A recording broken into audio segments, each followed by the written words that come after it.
News 24 আমি অনস্বর রয়েছে আপনার সঙ্গে। এই মুহূর্তে অত্যন্ত গুরুত্বপূর্ণ খবর, ফের নোবেল চুরি, আর এবার কৈলাস সত্যার্থীর। তার নোবেল পদক এবং সার্টিফিকেট চুরি গিয়েছে। 2014 নোবেল শান্তি পুরস্কার পেয়েছিলেন সত্যার্থী। এই মুহূর্তে আমেরিকা সফরে রয়েছেন তিনি এবং তার অনুপস্থিতিতেই তার বাড়ি থেকে চুরি হয়ে গিয়েছে তার নোবেল পদক এবং সার্টিফিকেট, সঙ্গে বহু মূল্যবান সামগ্রী। রজত শুভ্র মুখোপাধ্যায় আমাদের প্রতিনিধি রয়েছেন আমার সঙ্গে টেলিফোন লাইনে। রজত শুভ্র, 2014 সালে মালালা ইউসুফজাইর সঙ্গে কৈলাস সত্যার্থী দুজনে নোবেল পুরস্কার পেয়েছিলেন, তার নোবেল পদক চুরি হলো কিভাবে?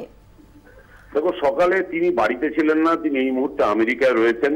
আমরা যতদূর খবর পাচ্ছি যে সকালবেলা দেখা যায় যে গভীর রাতে তার বাড়িতে চুরি হয়েছে, তার সমস্ত জিনিসপত্র চুরি হয়ে গেছে এবং সেই সমস্ত জিনিসের মধ্যে বহু মূল্যবান নোবেলের সার্টিফিকেট, নোবেলের রেপ্লিকা ইত্যাদি যা ছিল সেগুলো খোয়া গেছে।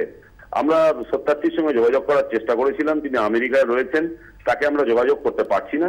কিন্তু দিল্লি পুলিশ গোটা বিষয়টা নিয়ে সর্বশক্তি নিয়ে ঝাঁপিয়ে পড়েছে যে যত দ্রুত সম্ভব এই চুরির কিনারা করতে। কারণ নোবেল চুরি কিন্তু একটা এই দেশের সামগ্রিকভাবে একটা গোটা বিশ্বের কাছে একটা লজ্জার বিষয় এবং তার জন্য যত দ্রুত সম্ভব এই চুরির সমাধান করতে দিল্লি পুলিশ এখন তৎপর হয়েছে। কোন সূত্র কি এই মুহূর্তে দিল্লি পুলিশ খুঁজে পেয়েছে, কিছু জানা যাচ্ছে? দেখো, এখনো অত ডিটেলে কিছু আমরা পাইনি, শুধুমাত্র এটাই জানা যাচ্ছে যে তার বাড়িতে গভীর রাতে একটা চুরি হয়েছে। চুরিতে তার শুধুমাত্র নোবেলকে চুরি করা হয়েছে এমনটা নয়, সামগ্রিকভাবে তার বাড়িতে একটা ব্যাপক চুরি হয়েছে এবং চুরি যে সামগ্রী চুরি গেছে তার মধ্যে কিন্তু নোবেলের সার্টিফিকেট, নোবেলের রেপ্লিকা সমস্ত কিছুই রয়েছে।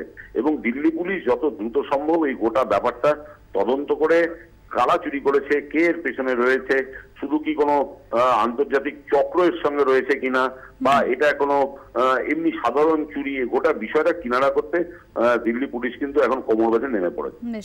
অনেক ধন্যবাদ রজত শুভ্র মুখোপাধ্যায় আমাদের প্রতিনিধি ছিলেন আমাদের সঙ্গে টেলিফোন লাইনে। এখনো পর্যন্ত কোনো সূত্র খুঁজে পাওয়া যায়নি। শুধুমাত্র নোবেল রেপ্লিকাই নয়, আরো বেশ কিছু মূল্যবান সামগ্রী চুরি হয়েছে। দিল্লি পুলিশ এই মুহূর্তে তদন্তে নেমেছে।